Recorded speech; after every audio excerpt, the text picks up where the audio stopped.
All right, Big Night College Hoops here on this Thursday now, January the 25th. It is the college basketball tip-off show powered by WagerTalk.com. We got some big names out west going at it here tonight. We're going to cover some of those, come up with a few best bets, and in all likelihood, given this crew, we are going to mention some teams you had no idea existed in this country. So welcome in BP, Brian Power, the Traveler, Mr. Adam Trigger, ready to roll, as is double R1L. Steve Merrill on a loaded slate here tonight. A lot of mid-majors, some of the big boys going at it. A little something for everybody here tonight, and no better way to kick it off. And we're Mr. BP here, going to the, Rust Belt? What? I don't even know what this is. Wright State, Cleveland State, Horizon? Is that where we're heading to here tonight, BP? Something tells me we're going to get a few points in this one. So what are we looking at here?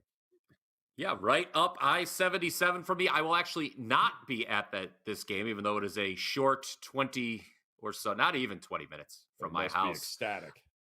Yes, they probably are. And I'll tell you what, Joe, Cleveland State, let's start the handicap there.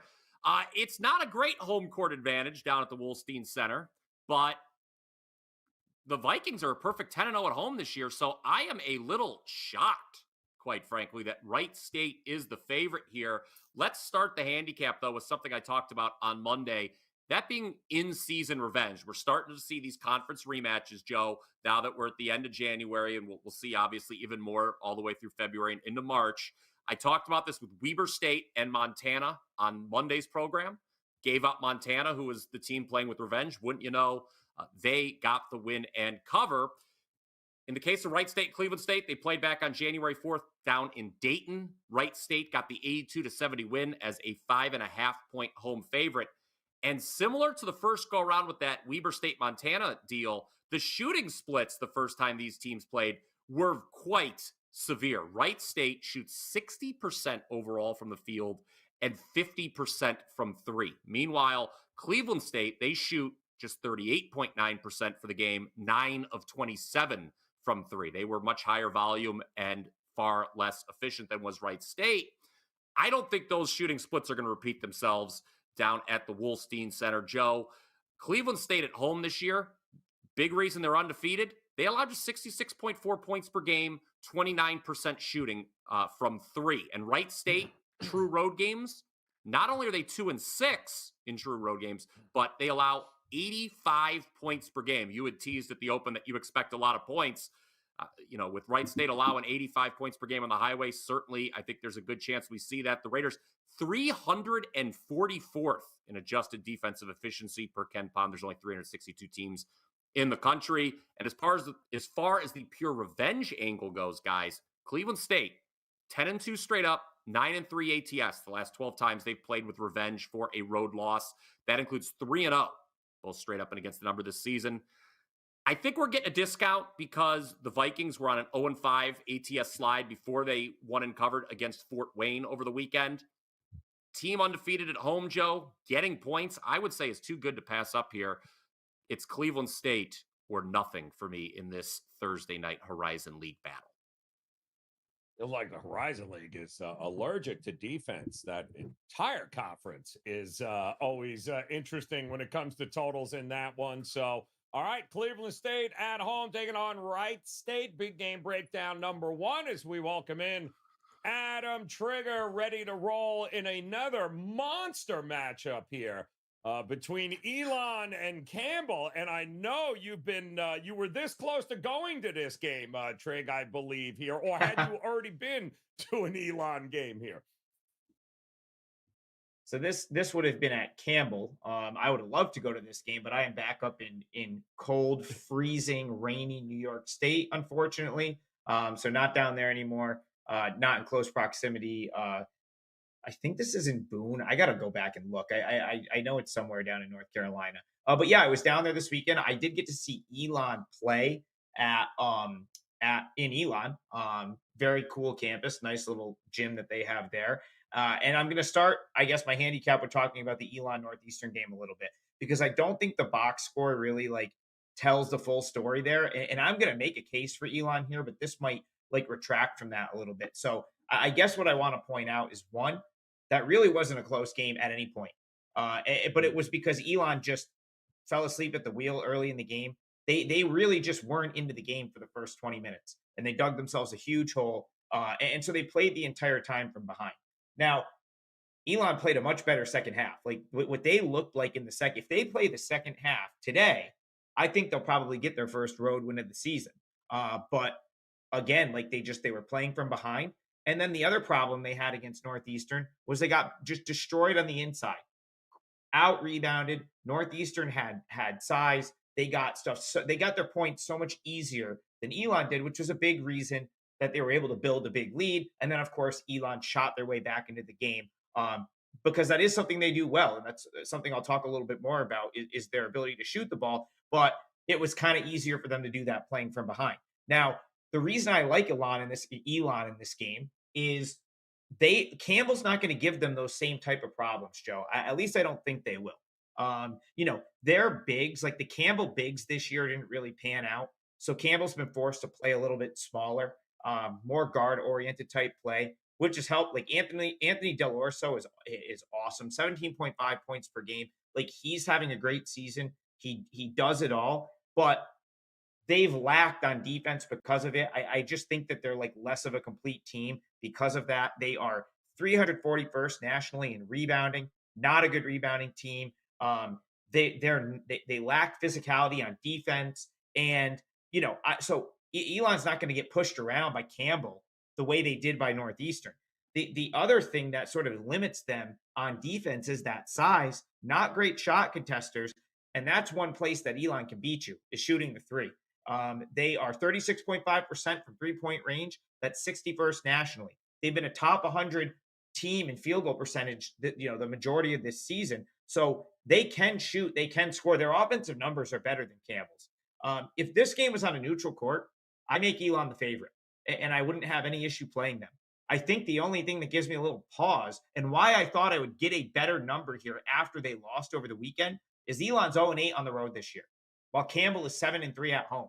And so I think, I guess like quick handicap, I could see people saying, okay, well, home road splits and Campbell's the play, but I don't think it is for a couple of reasons. One, look at who Elon's played on the road: Wake Forest, North Dakota, Winthrop, Radford, Greensboro, South Carolina, William & Mary, and Charleston. I mean, that's 8 pretty good teams. I don't have it in front of me. I bet they were an underdog in all 8 of those. And you know what? Like they're probably going to get a road win at some point. And if they were ever going to, it's very likely going to be here. Now, this just missed my client card, Joe, because I really thought that I was going to get a better number. I would have loved to get like a +4.5 or a +5 here. It would have been a no-brainer play for me. So maybe you can get involved in game, but this is the standalone game, Joe. I know a lot of people are going to try to bet this game. It's one of only 2 games on at 5:00 on national TV. I wouldn't be dying to bet the Camels here. I think it's not the greatest spot, not the greatest matchup. So Elon +2, just missed my card. That's the way I lean in this game. How about Bowie's Creek, North Carolina? Bowie's Creek. What's in Boone? Steve Merrill probably knows. Who's in Boone? Is that Appalachian State? Appalachian State is Boone. Yeah. Yes. Close. Yeah, I'm a Northeastern guy. My NC geography is not the greatest, so apologies for that. From what I understand, 3,201 people now that you drove by there listed as the population of Bowie's Creek. So that is where the game, Campbell and Elon here tonight, you're going to find. In a game a little farther out west with maybe some teams people have absolutely heard of. How about Arizona taking on Oregon State here? Steve, R1L, Merrill in the house. Steve, this seems like it has blowout written all over it, but are we 100% sure of that? Well, first, before I get to this late night game at 11 Eastern on the Pac-12 network, I don't want to be outdone by the under the radar games. We teased the SMU North Texas, I believe, on YouTube earlier. So for those tuning in, got to give you a little love on that one. And Joe Ranieri loves North Texas because they are the slowest team in the history of college basketball. No, 362. Brian mentioned 362 teams. Well, they're 362nd right now at tempo. But both SMU and North Texas are top 30 defensive teams in efficiency this year. Yet the money's coming a little bit on the over, 126 to 126.5. But where the sharp money is, by the way, in that SMU North Texas game at 7 Eastern is on SMU. It's gone from pick 'em to -1, but some leading indicating books are now at 1.5. So anyway, you're looking at an early game there. It looks like the sharp money's on SMU, which should be a slugfest first to 50 wins. Yeah, let's look at a late West Coast game though at 11 o'clock Eastern. This one's interesting. Arizona at Oregon State. And talk about slow down teams. Oregon State also one of the 50 or 60 slowest teams in the country out of 362 college basketball teams. So on the surface, it might be tempting to take the 18 here. And by the way, the early money came in surprisingly, in my opinion, on Arizona. It went from 17 up to 18 today. Looks like it might even hit 18.5, but I would actually disagree with that move. Does not look like a spot in which Arizona needs to blow anybody out. They have a huge game on Saturday at Oregon in this 2-game road trip. They're coming off back-to-back home wins against USC and UCLA, back-to-back games there. So you got to figure if they're going to let it up a little bit, this might be the spot. And Arizona likes to play fast. They're one of the fastest teams in the country. So I do think Oregon State can slow this game down a little bit, maybe, and hang. If you want to play maybe a first half wager, that could also be an option here because I do worry a little bit that the game could get away from Oregon State. And last year, when these teams played at Oregon State, it was a 12-point game. They covered the +15, but they did get blown out by 32 at Arizona in the rematch. By the way, Oregon State coming off back-to-back blowout losses at Utah and at Colorado last Thursday and Saturday. Thin air and altitude 2 out of 3 days. Very difficult spot, and they shot below 33% in both games. So I would not disagree with the under tonight, and we have seen some money come in on the under in this game. Opened 150 down to 148.5. So I think the under is worth a look. I would lean to Oregon State as well, plus the 18, just because I think if they slow it down, they can maybe stay within the big number. And once again, if they slow it down, that helps the under also. So I do think Oregon State and the under are somewhat correlated in this game at 11 Eastern tonight on Thursday. All right. There it is, guys. Ton of points in that game to be had. Oregon State getting them at home against Arizona. So we've got 3 big game breakdowns. We've got 3 best bets coming your way. Just a quick reminder, if you're joining us here for the first time, make sure you hit that subscribe button, become part of the Wager Talk TV family, as we've got all the big games covered for you. Nobody's got more content than we do. And of course, if you're here and returning and watching this live, would have smashed that like button if you could. We'd certainly appreciate it because we've got some best bets to roll into here, and we'll take it back to the top where I believe BP coming off another profitable night on the hardwood here in college hoops, and might have, is that a 2-for-1 in your future, I believe, here tonight? Yes, it is. We'll be talking about one of those plays right here in a minute, but it was a 3-0 sweep last night, Joe. Customer Appreciation Day, a good one on this end. Our $5 play was on Nevada. I got a -2. They closed -5. They won by 13. That is pretty much how you write it up, isn't it? Also had winners on Alabama, which was a lot more nerve-wracking, and Furman as well, who beat Samford. So 3 for 3 Wednesday on the college hardwood. We're really rolling, Joe. 6-1 the last 2 days, #1 in ROI since December, up nearly 100 units, all sports going back to early November, and that includes a 25-6 best bet run.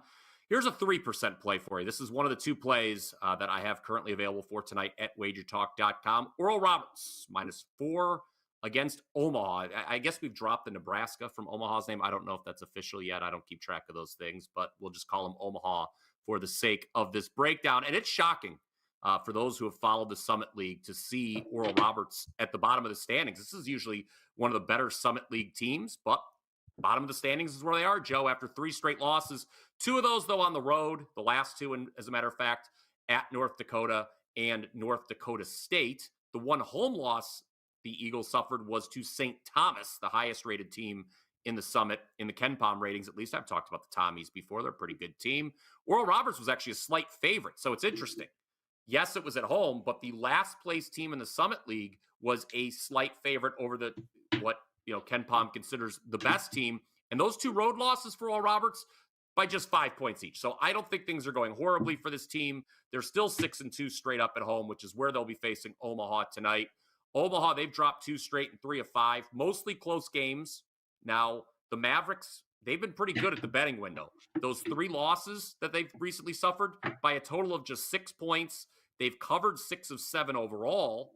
Now, they did not cover last time out because it was an outright loss as 5.5-point home chalk against Kansas City, the Ruse, one of the more unique nicknames in college. We've had the Fighting Camels and the Ruse on the program here today. I just think the number looks short on Oral Roberts. That's what it boils down to, Joe. Maybe we're getting the discount because Omaha's covered 6 of 7, but bottom line is this. Away from home, Omaha's not had much success. 2-9, including 1-7 in true road games. As an underdog, they're 2-8 straight up this season. Yes, that's a straight up trend, but again, pretty short number. I see Oral Roberts getting back on track. That is your best bet for the show today. If you want to get my other top play, head on over wt.buzz/BP. And remember, use that coupon code ACCESS7 for a $30 off a 7-day pass. All right, there you go. Looking to keep it rolling here tonight, as is Adam Trigger ready to roll here. You got, tell the folks what you got best bet-wise available up at WagerTalk. And tell me what we're going to do at UMass Lowell, who I believe has not beaten the Catamounts or has only beaten them, I think, twice since about 2017. So it's kind of been a one-sided matchup here. What gives in this game here tonight? Yeah, so first at WagerTalk, I have a 4% play. I kind of did what I did yesterday and added one right before the show, then came on, I came on WagerTalk today, talked about it, and unfortunately, it suffered a brutal sort of death in overtime. That was Western Carolina, just came all the way back to tie, could not get over the hump in OT. So an 0-2 for me on Wednesday, but prior to that, I've been rolling. So I think it's 10-4 in my last 14 plays. I feel pretty good about how college hoop is progressing now. And I hope I've got 2 winners tonight. And I'm going to share one of them with you on the show. And that is UMass Lowell. I got someone asked me today earlier about this game. I think I gave Lowell out as a 4%er last week on the show and won against Albany. And so someone asked me, how in the world is Vermont an underdog in this game? And the answer was simple for me, Joe. UMass Lowell is just a better team this year than Vermont is. I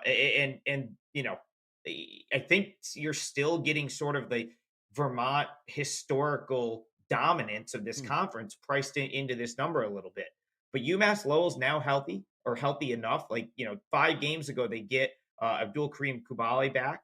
I think he's as important to his team as any other player in this conference. Now, it's worth noting, and I think I'd be remiss if I didn't point out the fact that he hasn't really, it's not like he's been dominant these last 5 games. He hasn't even really played his full minutes. He's not scoring like he typically scores, but just his sheer presence on defense is massive for them. And his presence on the offensive end is big because it really, I think, keeps their offense organized. Without him, they had real turnover issues. They've kind of since cleaned that up. So, and he's now been back for a few games. He's had 5 days off since the Binghamton game. So, you have to wonder if this is the spot where he kind of ramps it up and goes all out, because if you go back to the beginning of the season before he got hurt, I mean, he was in double figures in the upset over Georgia Tech, the 2-point loss to Arizona State. We know this guy could really play. I just don't think he's gone 100% because they've been doing things like beating Binghamton by 20, blowing out Albany. They haven't really needed him. But I have a feeling that he's going to be, back to full strength, or at least playing like it tonight in Lowell, where it looks like we're going to have a sellout. So I was checking Lowell's social media earlier. They reported, this was back this morning, there was only a few tickets left for this game. It's not a very big building. So I think you're going to probably get a sellout against Vermont tonight. Should get a great crowd. And Lowell is typically very strong at home. So even if you make these 2 teams even, which I don't, I still think Lowell is better. Definitely going to give them full marks for having a home court advantage, especially if it's a sold out small gym like that gym is. As far as Lowell's concerned, the reason I think they're better, they're more efficient on offense. They have a number of scoring options. They take good shots and they make a lot of them. 81.4 points per game. They're 12th nationally in field goal percentage, 49.7% from the field. They're a top 20 rebounding team. So they get to the basket and they clean up those misses. 4 guys on this roster for Lowell are in double figures, and Kubali is not one of them. If he was healthy all year, he'd probably be their leading scorer, or at least close to the top there. He just hasn't played a whole lot. And since he's been back, he hasn't been used a whole lot, which has pulled his scoring average down. So again, I want to get back to Vermont for 1 second. Listen, this is a good team. It's a quality team as far as this conference is concerned, but it's very similar to like Colgate, and I've talked about them a bunch. They're getting too much credit for historically dominating this league, and this Vermont team isn't dominant like the Vermont teams of the past like half decade. Aaron Deloney hasn't really panned out. I know a lot of people liked him to take a big step forward, be one of the best players in this conference. He's arguably been worse for Vermont than last year. Shamir Bogues has played through injury. The kid that came over from UC San Diego, Roquemore, kind of started the season hurt, has never really, fully gotten into the mix. Bretton Mills transferred back to the America East. He was at Binghamton, and then I think he went to Bowling Green. Comes back, he's done nothing. So the other thing you're starting to see here is Vermont has never had to build through the transfer portal. They tried to do it this last year, it just hasn't worked out. Okay, like it just really hasn't worked. TJ Long from Fairfield's been awesome, but other than that, they really just haven't hit on a lot of these transfers.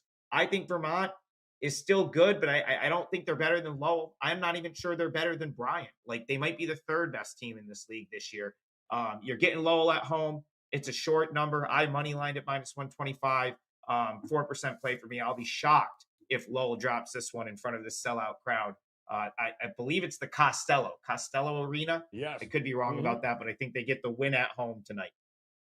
All right, there you go. Get it done here with UMass Lowell tonight, taking on Vermont. All right, we got one more best bet coming your way here. RR1L out west. You go again, Merrill, with a best bet here tonight. With a little of what is left, I guess, of the Pac-12 here. Enjoy it while you can. And tell us what you also have up ready to roll here tonight at WagerTalk. Going to give you my top college basketball play tonight for free here. And as you see, it's Oregon -9.5. So I'm going to give you the reasoning here in just a moment why I think it's a strong spot for Oregon. But first, let you know I do have 2 NBA best bets tonight for Thursday. Also, check me out on the NBA Tip-Off Show live, 4:15 Eastern Thursday with Joe and company, breaking down the NBA. But once again, a 2-for-1 special. I made a 2-for-1 special tonight for the NBA. I am seeing it well. We cashed again last night in basketball, hitting 2 out of 3. Now 28-12. 70% all sports the past 2.5 weeks. Football and basketball combined, 28-12. Not a surprise, as the 2 previous years, 22 and 23 combined. Nobody won more in all sports sides in football, baseball, and basketball combined. Ranked #1 at WagerTalk.com. So check out my best bets tonight in the NBA. Steve Merrill, WagerTalk.com. And while you're there, check out those promo codes. Access7 gets you 7 days and nights of all sports for just $69. That includes the NFL playoffs this weekend, basketball every day and night for 7 straight days. And if you missed this great run, this 28-12 run, if you missed the great start to January, shame on you. But I'm going to bring back the 1-year special that I offered at the beginning of the year. SM365 gets you the next 365 days of football, baseball, and basketball, all sports for just over $3 a day. Good news is you now get all the way into the late part of January 2025. So it works out the same. You'll win big and you'll win consistently. Check it out. All those promo codes and daily free plays, Steve Merrill, WagerTalk.com. All right, I like Oregon tonight, -9.5. That tips off at 9 Eastern on the Pac-12 network, soon to be called the Pac-2 network.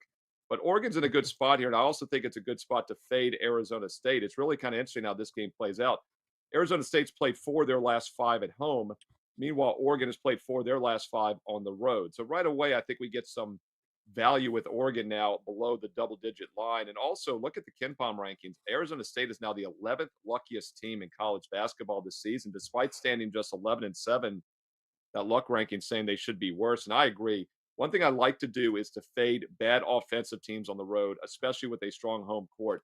Oregon, 9-0 straight up at home, and they will be in a foul mood. These Ducks will be foul tonight, no pun intended, after back-to-back losses at Colorado and Utah in the thin air and altitude. But what's noticeably bad in those games for Oregon was their defense. They gave up over 50% shooting in both games. So I'll actually give you a little bit of a bonus free play here on the total as well. I think under 144 also is worth a look. We've seen this drop from 146 down to 144. The sharp money's on the under, and I agree because I think Oregon comes with intensity and focus on the defensive end, and that's going to be bad news once again for an Arizona State team that does not play well offensively. Arizona State on the road away from home this year, shooting just 40% from the field and just 29% from three-point range. And in all games this year, all 18 games, they're hitting just 64% free throws. They're not a good shooting team. Oregon's going to have good defensive focus tonight. I look for a double-digit win by the Ducks. Might also want to take a look at the under. So take a look at Oregon, -9.5, and a little bonus on the under 144 as well. That goes at 9 Eastern Thursday. And don't forget my two strongest plays coming in the NBA tonight as my 28 and 12 all sports run continues. Check out those promo codes as well. Steve Merrill, WagerTalk.com.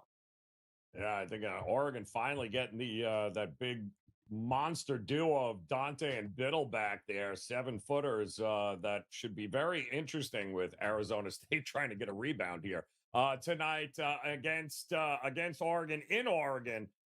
Get ready for that one, guys. Coming up a little bit late night, and our friends from the Gold Sheet, they too have a best bet today. They are going to take a look here at Northern Kentucky laying 3.5. It looks like right now against Purdue Fort Wayne. And of course, this is a revenge spot for Northern Kentucky here, who lost to Purdue Fort Wayne actually a few weeks ago, back in December. That was their first game, by the way, without their star forward, Sam Vincent. He had torn his ACL just prior to that game. Was a tough spot here, but they are 6-2 against Purdue Fort Wayne in their last 8 meetings. They are home here tonight, and our friends at the Gold Sheet, this is a great write-up, guys. I would encourage you to check it out. They like Northern Kentucky, the Norse, to get it done here. Lay the 3.5, and make sure you visit our friends at the Gold Sheet at goldsheet.com. All right, one more time, best bet recap. Trig going Elon and UMass Lowell, in case you missed it there, guys. Oral Roberts -4 for Bryan. Meanwhile, Steve, he liking Oregon here, -9.5, taking on Arizona State. Oregon at home for that one. And Northern Kentucky for our friends at the Gold Sheet. Don't forget, all three guys told you they have best bets, 2-for-1s available here tonight on their page at WagerTalk.com. Make sure you head on over there and visit these guys. And of course, hit that subscribe button, hit that like button if you haven't done so already, and make plans to come back and join us again tomorrow. Big weekend coming up here. We'll cover some of the biggest games for you tomorrow on the show. But in the meantime, go ahead and just click on the video on your screen right now. Why? Because we've already got plenty of content about those big upcoming games this weekend, and you can check them all out by clicking on the video on the screen now. Until tomorrow, best of luck with all your plays. We'll talk to you again soon.